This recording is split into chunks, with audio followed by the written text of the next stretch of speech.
Mic check. So first of all, I want to thank everybody for coming out tonight. This is very important. And literally, not just tonight, but literally coming out for the past 12 years. You know, it's been hard for my family, and I know it's been hard for you guys as well. So I really appreciate you guys. And I already promised myself, I'm not crying today. Like, I'm not crying today. Because before it's all over, the killer cops that murdered my brother, they're the ones that's going to be shedding tears. I'm not crying no more. I've been in this fight too long to be crying. Like, no. Every time, like, I felt, and then even being here, like, this is the place, this was the biggest tester, because this is where my brother literally lost his life. Literally was beat to death by up to 20 killer cops. No one with no restraint. It was horrible. It was horrific. And as horrific as his brutal execution was, the cover-up was far worse. That's right. The cover-up was far worse. So it didn't stop at just a little bit of bad cops, you know, crooked cops. It didn't stop. It didn't stop there.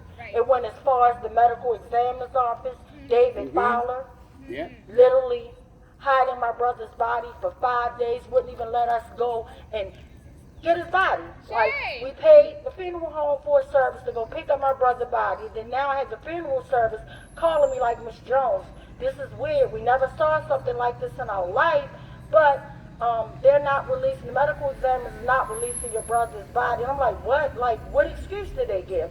They're like, oh, well, they said they don't transport bodies on a weekend. And we're scratching our head like, what? And they like, well, we never heard of such. And literally hid my brother's body for 5 days. We didn't get a call, so let's be clear, if this is your first time hearing it, maybe.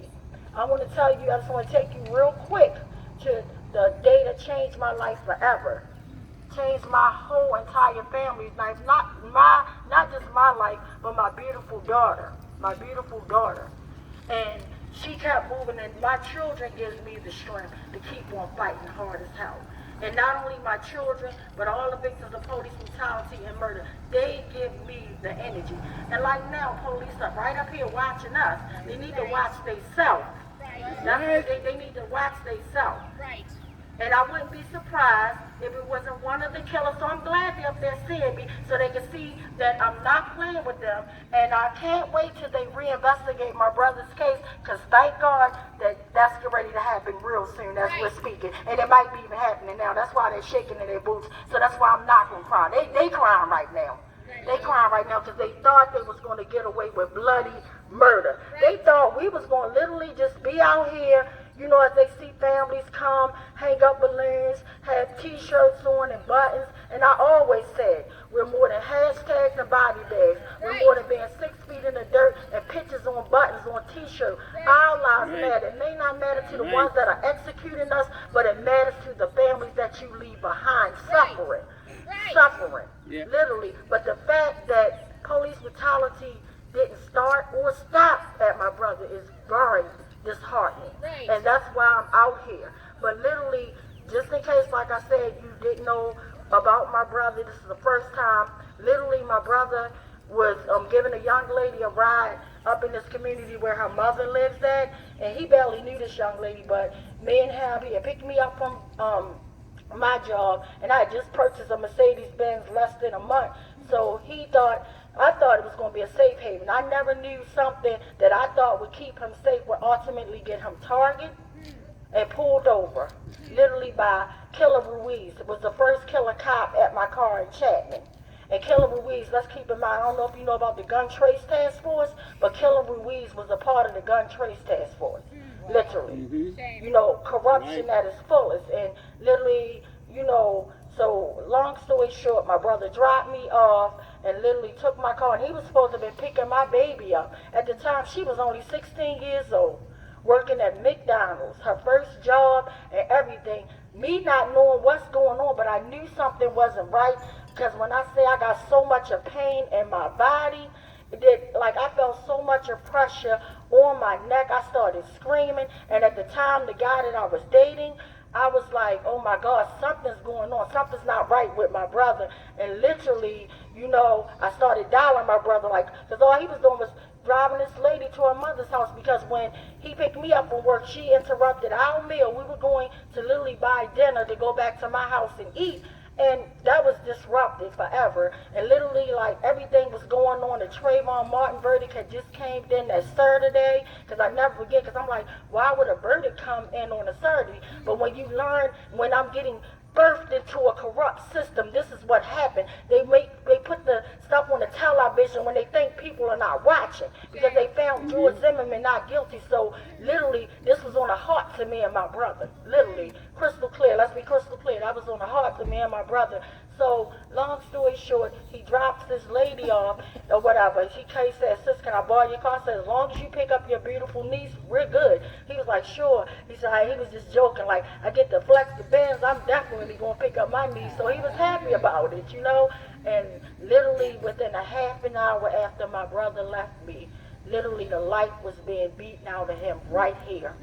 And I felt all the pain in my body. I'm sitting up in my bed, and I teach all year long, even in the summer camp. I'm preparing a summer camp activity for my students, and all of a sudden I feel pain in my neck to the point I fell out my bed. The pain is real. I fell onto the floor. I'm in there screaming, howling. And at the time, the guy I was dating, he's like, oh my goodness, you okay? And I'm like, no. I was like, oh my God, something's wrong with my brother. And he was like, what? And I jumped up and I started calling him. No answer. I called him over 30-something times. It was to the point I cracked his passcode. I was doing everything, not knowing my whole life was shifting into a fight that I never signed up for, into seeing corruption on all type of levels, to the point I'm calling my baby at work, not knowing what's going on with her uncle. I'm like, baby. And she's like, what, Mom? She's like, what time my uncle coming to get him? She all excited. She wanted to see her uncle. You know, I'm like, oh, he should. I said, you know what? He's not coming tonight. She's like, what you mean? I said, you want to catch a cab, baby? I said, something bad happened to your uncle, because I knew it. She's like, what? And I would never want to break my child's heart without even knowing, but I knew God was preparing me. And literally, it was like I'm calling around, my family's like, calm down. And it was to the point I called my ex at the time, who was a current police officer. And I'm like, hey, I'm like, I don't know why I'm making this call, but did you literally get a signal 13? He like, yeah. I said, check that out, that's my brother. He's like, you must be crazy. You must be going on, you tripping, because a signal 13 means the officer's down. I said, I don't know what the code terminology means, but I need you to get there. I'm going off the spirit me right now. Like, I don't know why. You know, man, you haven't talked in a while. Please check that out. You know the color of my green Benz. You know my brother. Please check that out. God is telling me to tell you to go to that. Go and look for my brother. Call, like, you can find out what's going on. You're an officer. He's like, well, I'm at, you know, the district. If I get a chance, and he didn't get to go. He didn't believe me. Then literally, he didn't believe me, and then my brother's getting killed out here. And then literally at 10 o'clock on the news, when I'm in there talking to my Aunt Diane, and I'll never forget it. I'm there talking, and I'm like, they calling hospitals, they calling this, and late breaking news. Tyrone West brutally executed by 10 to 15. At the time they were saying 10 to 15 officers.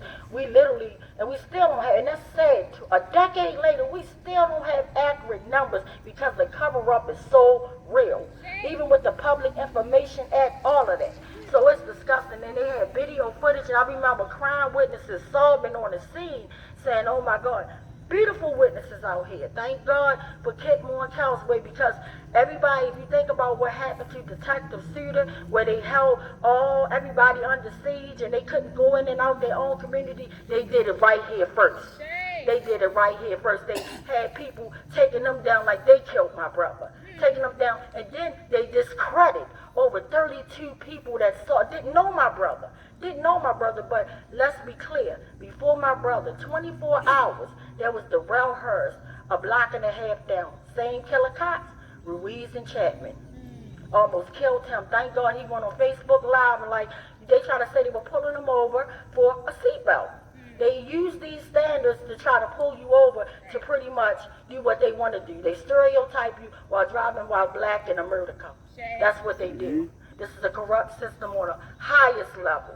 You know, so that's why I say there is no justice. It's just us trying to fight to hold folks accountable. But literally to cover up my brother's murder, and then when my ex come in the room, he's like, you were right, they killed your brother. And I'm like, they killed what? My whole life shifted when I saw my brother on the gurney hand hanging off, and he was gone. And literally in my mind, I didn't want to accept that because the first report was like, oh, well, and he's still riding around. Foolishness. I want you to ride around, sir, because y'all gonna go down. Y'all going down. Y'all going down. So please keep riding. So disrespectful. So disrespectful. So disrespectful. But where were you at? Where were you at when you guys were giving out the testers? New Jack City in the hood. When people were dying, where were y'all at then? Where were y'all at when Brooklyn happened? Where were you at? All we needed was one officer like that to ride around Brooklyn homes when that massacre occurred, when a beautiful young lady and man got killed. Where was they at? Nowhere. But this shows me on policy. They thought I was going to be out here crying and hooping. Nah, bro. Y'all going to be crying and hooping and hollering. Trust and believe me. But the whole thing in a nutshell is they covered up my brother's body. They covered up, I'm sorry, not his body, they covered up everything. Literally, they hid his body for 5 days. We couldn't see it. We came down, literally, my family, the West family, was organized from day one because we wanted accountability. We organized as a black family. We organized. We sat down after, it literally got pushed off doing homicide. We went back down to homicide once I saw the news, like, I know my brother's dead. Like, y'all said he wasn't locked up, arrested, now we know he's dead. They pushed us off and they said we were dealing with a young lady that got brutally murdered in the city. So as a mom, and at the time it was a beautiful young lady named Diamond, who I wound up meeting her grandmother at the Roberta's house. So that's how I know God has a way to connect hurting people to heal together. I never knew that I would have been, and this is a horrible day for her family as well. So I'm giving Nana a big shout out and sending love to Nana. If she's watching me on Facebook right now, sending love to you. We will never forget Diamond as well, because she was killed on the same day by when my brother was killed by killer cops. But my whole point is we're never going to stop fighting to hold them accountable. They hit his body. They came down literally the next day when they met up with us. They said that they said, we want to make sure Mr. West didn't die of a heart attack. You know, it was really hot outside on Kenmore and Kelsway yesterday. We'll make sure that wasn't contributing factors.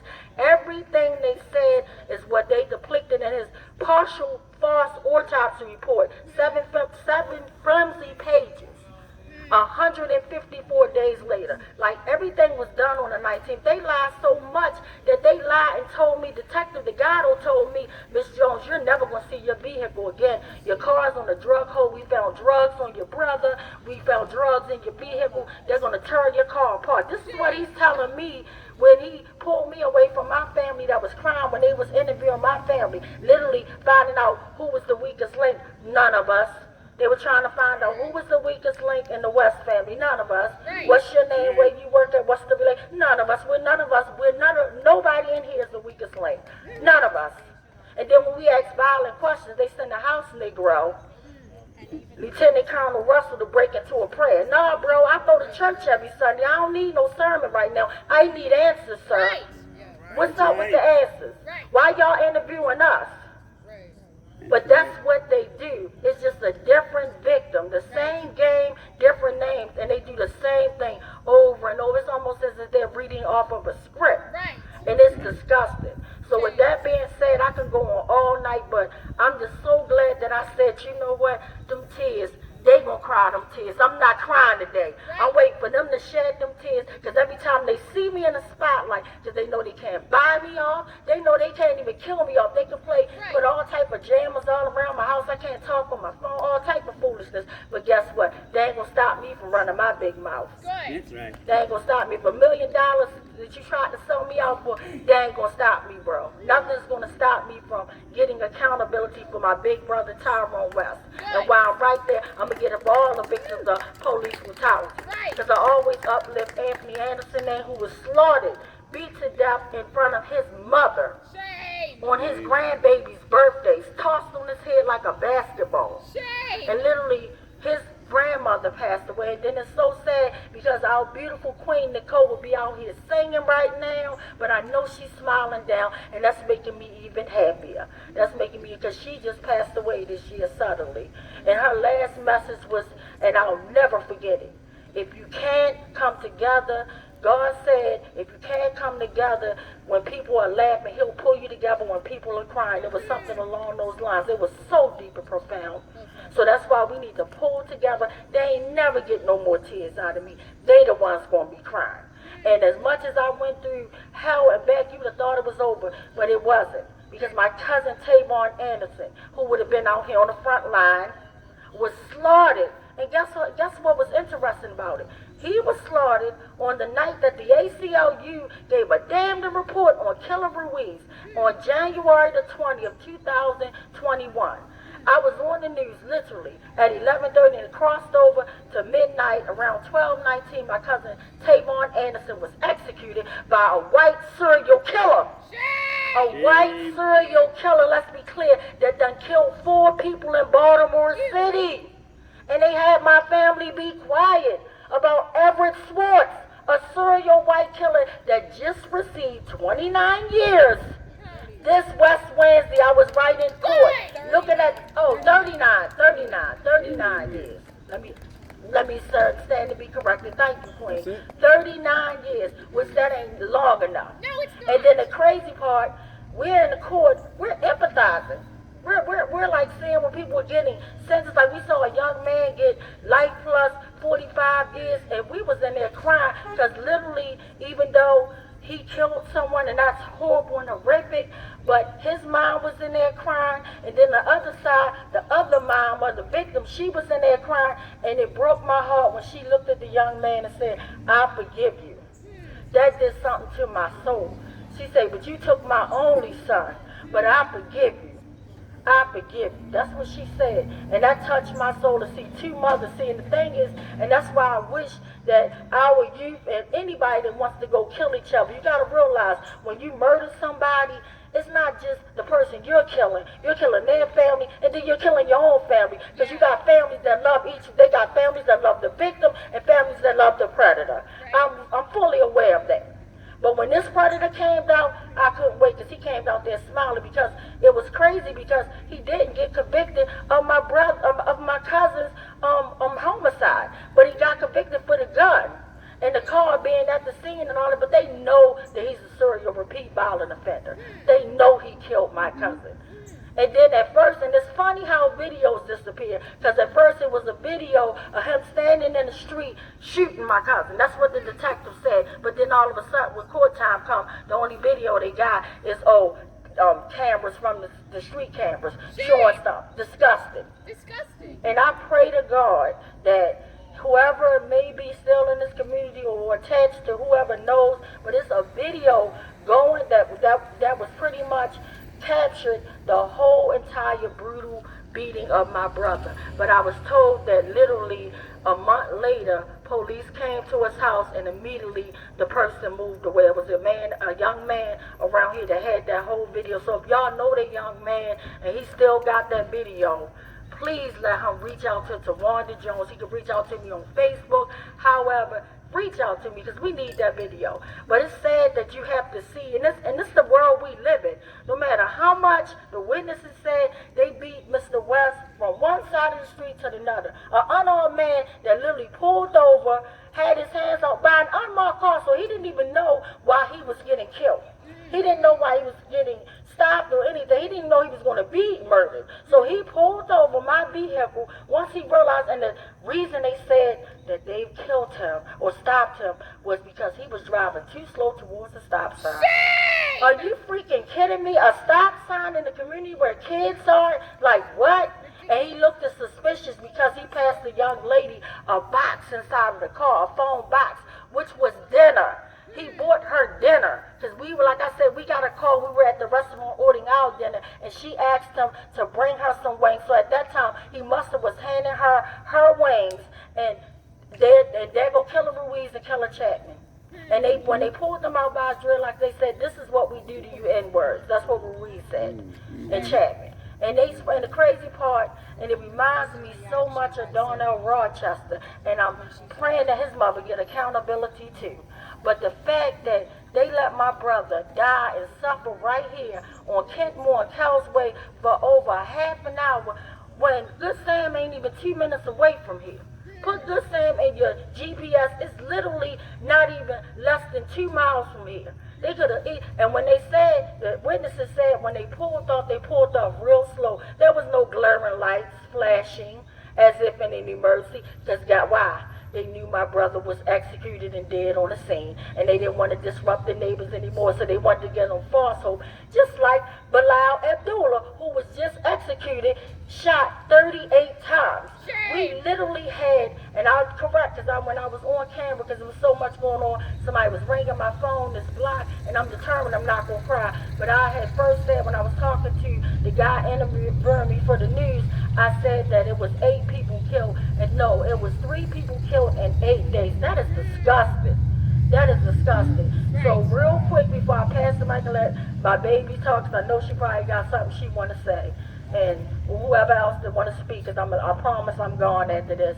But when I was out on Wednesday at West Wing, so being at the court to see the white killer get 39 years, that was beautiful for me. That was like, oh my God, that was like the happiest West Wednesday. And to know that my cousin was executed on a West Wednesday, that was the hardest West Wednesday that I ever had to do. See, they thought when they killed my cousin, and my cousin wasn't out in the streets selling drugs. He was a family man. Tyrone Anderson was a family man who loved his family. He was not a criminal. He wasn't doing nothing wrong. But then a white serial killer that I believe worked for the Baltimore City Police Department, that they put hits out on people and use them because they used an attorney from the police department office to represent him.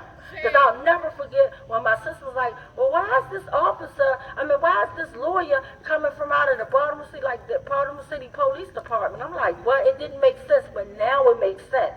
Like, he's one of those creeps that represent, like, sent from the FOP to represent their own, and they go hard. And I mean, I'm like, I ain't never seen no public pretender do a good job like that. Like, it was disgusting. So when he walked in there on Wednesday real quick, he had this smile. He was laughing so hard, but that smile turned real quick. When he got them 39 years. So I told him, kick rocks, and I hope he dropped the soap. I ain't get to tell him that, but I wanted to tell him that. I'm saying it in my mind. I ain't want to be ignorant in the courtroom. But that's what I was saying. But anyway, so when I was out at West Wednesday, and we did a good West Wednesday, and we met, and we got together with the People Powers Assembly. Shout out People Powers Assembly. We got together, and we held it down in front of the police district downtown. But Uncle Bill had said something that resonated, this poem that I wrote for my brother. When he had said a chant that he got us to close with, and it was along the lines, I could still hear my brother saying, I can't breathe. Now I'm stuck in the fight saying I can't leave. I'm like, oh yeah, Uncle Bill, you on to something. So I'm going to start my poem, and I'm going to pass the mic. I can still hear my brother saying, wait a minute, let me start over, let me calm down. I can still hear my big brother Tyrone West voice screaming, call 911, Trayvon Martin, I can't breathe. Now I'm stuck fighting dirty racist cops in a corrupt system saying I won't leave. It's been 12 long years since my big brother was brutally murdered by 20 killer cops. The saddest part of it all, that police brutality and senseless violence will never stop. We recently had 3 community people killed by killer cops in a week, and all you hear is worthless Woolley victim blaming and covering for the cops on the news in all his speech. Abdul Bilal was shot 38 times by killer cops just for fun. By plain killer cops just for fun. They was using him for target practice with their service weapon gun. A 70-year-old woman suffering from mental health that the police was called to her house over 20 times on behalf of herself. Another young man at a traffic stop who needed help, again for mental health, which is a difficult decision. He was slaughtered and murdered and beat to death just like my big brother, tied in a hog-tie position. Not to mention, this past West Wednesday, I was stuck down in Mitchell Court to see the white serial killer get 39 years for killing Tyrone Anderson. His name is Everett Swart. Finally, the AG office deemed my brother's death a homicide. So I'm stuck 10 toes down and I'm holding my fist up in the air with pride. With the reinvestigation into my brother's Tyrone West case, finally David Fowler lies blew up in his racist face. Don't ever change my words and tell a lie. My big brother Tyrone West didn't have to die. We can't stop. We won't stop until killer cops are in cell blocks. Let me say it again. We can't stop. We won't stop until killer cops are in cell blocks. We're more than hashtags and body bags. We're more than being 6 feet in the dirt and pictures and buttons on t-shirts. Our lives matter. Mic check. Mic check.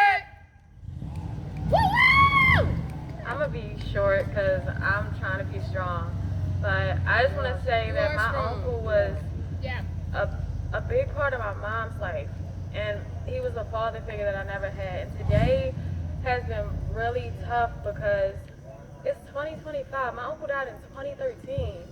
He didn't get to experience a lot of things that I wanted him. We don't have the memories that I wish that we had with my uncle. And it's really tough, but I'm not going to think about the sad things that we don't have, but I know something that we do have is the fact that my uncle was a Christian man, and before he was murdered, he was saved. And because he was saved, he made us all believe in God and get saved as well. And the only thing that is getting me through this day besides my mom is my faith in God. So because of that, I want to say my uncle's favorite Bible verse. It is Psalm 23. The Lord is my shepherd, I shall not want. He maketh me to lie down in green pastures. He leads me beside the still waters. He restores my soul. He leads me in the paths of righteousness for his name's sake. Yea, though I walk through the valley of the shadow of death, I will fear no evil. For you are with me. Your rod and your staff comfort me. You prepare a table before me in the presence of my enemy.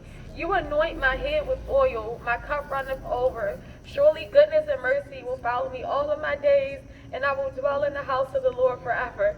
It's crazy because I've read this verse so many times, and I was just saying how when my uncle first died, he would give me signs that he was still in my life, and he was watching over me and my protector. And I was just thinking, like, I haven't heard a sign from him in so long. I haven't. I remember one time I was driving and I was about to fall asleep on the highway because I was so exhausted from work, and just, it was right after he had died, so I was like working long hours trying not to think about it, and then I almost fell asleep and I looked up and I seen his silhouette in the sky, and it was so beautiful, and it just woke me up. And anytime anything good happens in my life, he's always there. But this Bible verse is him telling me that he is there. The Lord is my shepherd. My uncle is my protector. I shall not want. He leads me beside the still waters. He restores my soul. He leads my path. He's leading you, Mom. He's directing you for his name's sake. Yea, though I walk in the valley of the shadow of death with these evil people, I will fear no evil. For you are with me. Your rod and your staff comfort me. You prepare a table before me in the presence of my enemies. You anoint my head with oil, my cup runneth over. Surely goodness and mercy shall follow me all of my days, and I will dwell in the house of the Lord forever. Because I know my uncle's in a better place. He wouldn't want to be back here even if you asked him to, because he's in such a better place, because he's in heaven with the Lord. So thank y'all. Thank you. Thank you. Thank you. Thank you. And I just want to give her a big shout out, because literally she was like fresh out of high school, fresh into college. She had to literally take a break from college because she got so sick, like, and everything. Like, she caught mono, she couldn't talk, do a presentation, and she had just stopped, but that did not stop her. She not only got her bachelor's degree, she just got her master's degree. Give it up for my baby girl. And she's still going. She's still going. Mic check. So if anybody wants to say anything or add anything, feel free. Mic check. I know Uncle Bill said something, but anybody else that want to share before we wrap up? Mic check. Mic check. Mic check. And we can start lighting up the candles now. I think this is a perfect time because we're going to be wrapping up shortly. So if y'all want to light up the candles, this would be the perfect time. Oh, no. Or if you want to wait, that's fine. No, whatever you want to do is fine.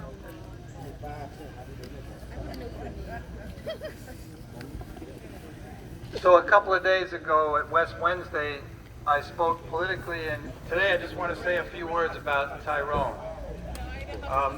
I first met the family as a high school teacher, and I taught 3 of Tyrone's cousins. It was Kiara, there was Guy, and there was Neil. That was my introduction to the West family. And I met a lot of wonderful families as a teacher, and this was a particularly wonderful family.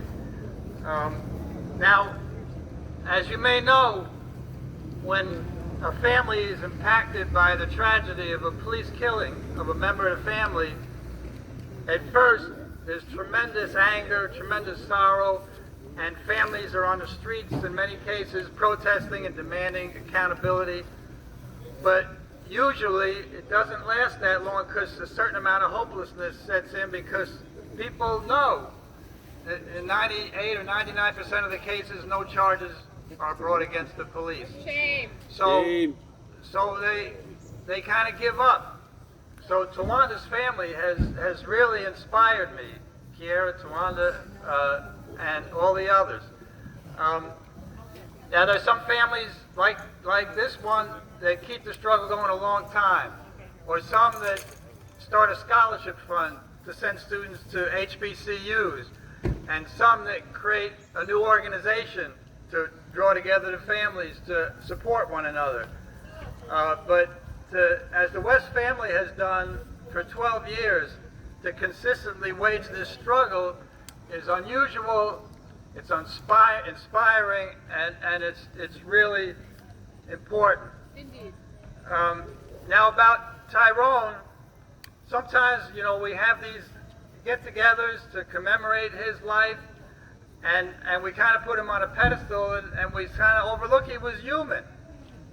He was human. Tawana can tell you the story. He used to have an art club. And one time, I think it was a joke, I don't remember the details, he threw her out of the club. And there are a lot of funny and rich and uplifting stories about Tyrone.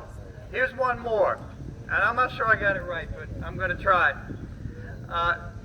I used to be the advisor at Polytechnic High School for a club that did spoken word, singing, and hip-hop, and they wrote their own material.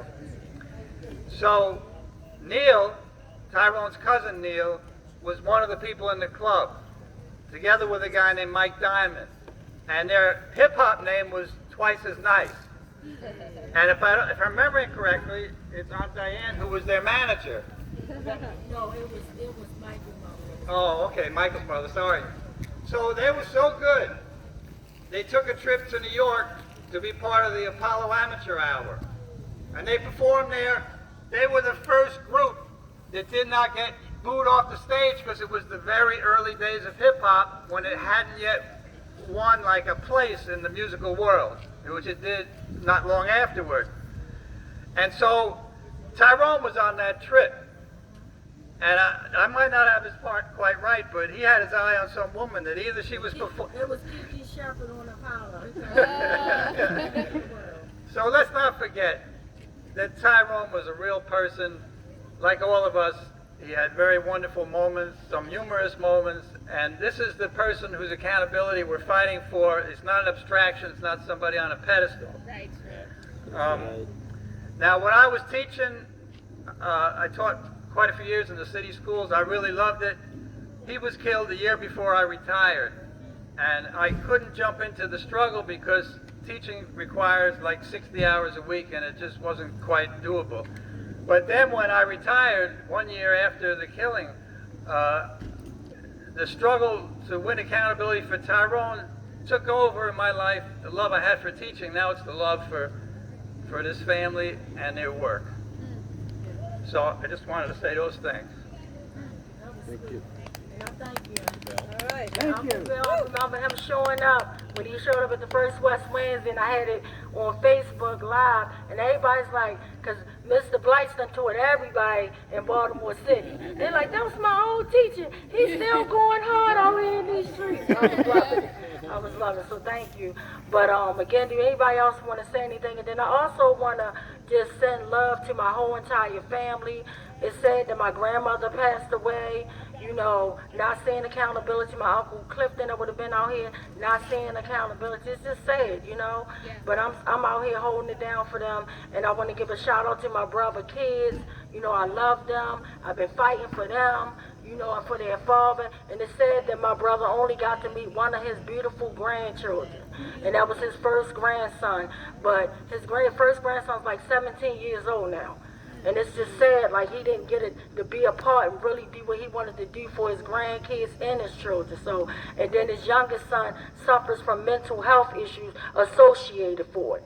Literally, he had no record, track history of mental health or anything, but literally because he was at the he was a baby. He was a teenager. He was 16. And when he get, you know, he probably, matter of fact, he was younger than that, but I just remember that he felt bad because that night before he picked the young lady up, he called his youngest son, Trayvon, and said, hey, baby boy, you coming to spend with daddy tonight? And his son was into, like, basketball court and stuff, basketball camp. And he was like, Dad, you know, I'm still in camp. You know, he said, I'm tired, but I'll see you tomorrow. And he wound up regretting that, and it made him suffer mental health crisis.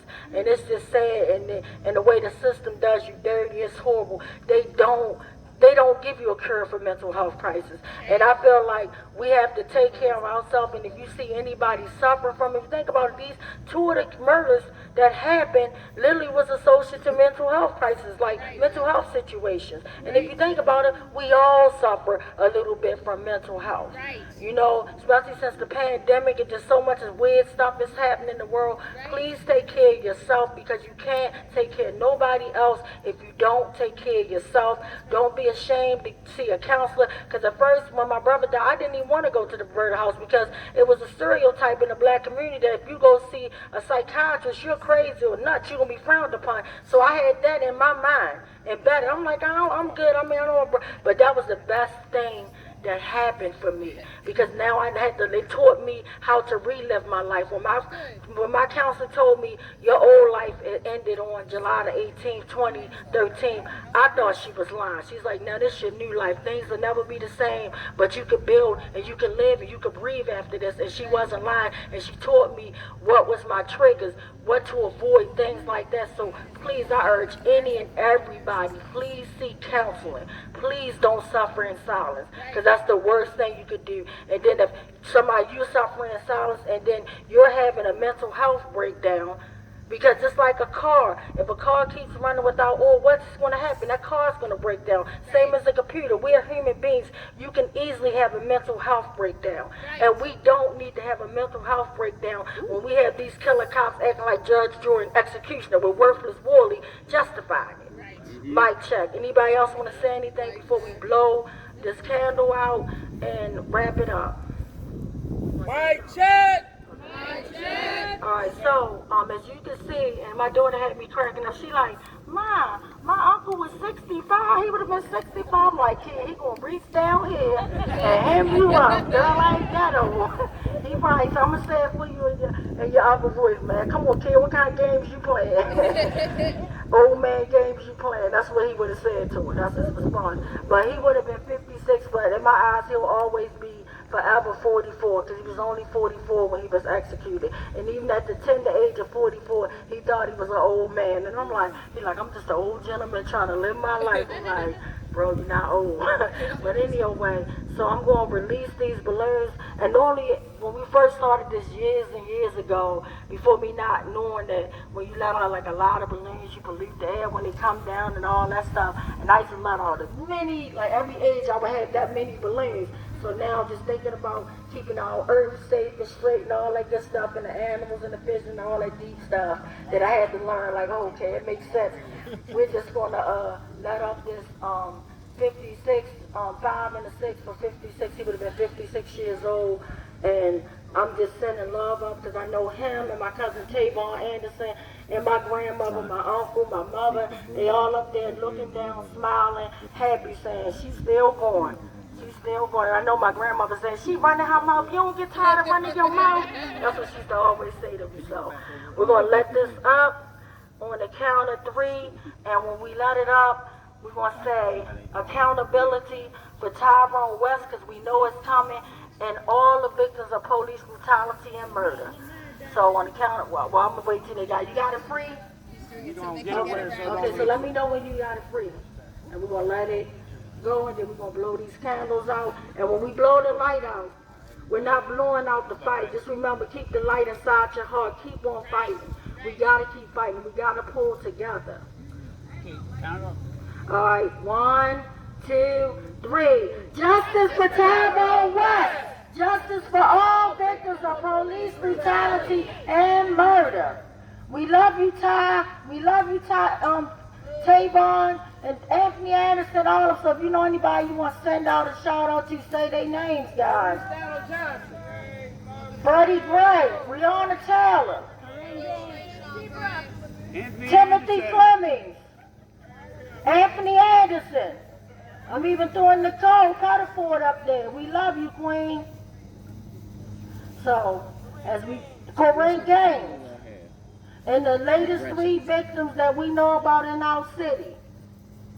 So, I just want to let you guys know I love you, and I always say, live to love, love to live. I love you all. We will see you next week at West Wednesday. Mic check. Mic check. And y'all have a great night. Thank y'all so much on y'all Friday night. Enjoy your whole entire weekend. Thank y'all. I love you guys so much. And you look amazing. I seen you at the, yeah, you look amazing. Yes, I'm loving. I love your energy. Thank you. I love yours. Thank you. All right. Mic check. Mic check.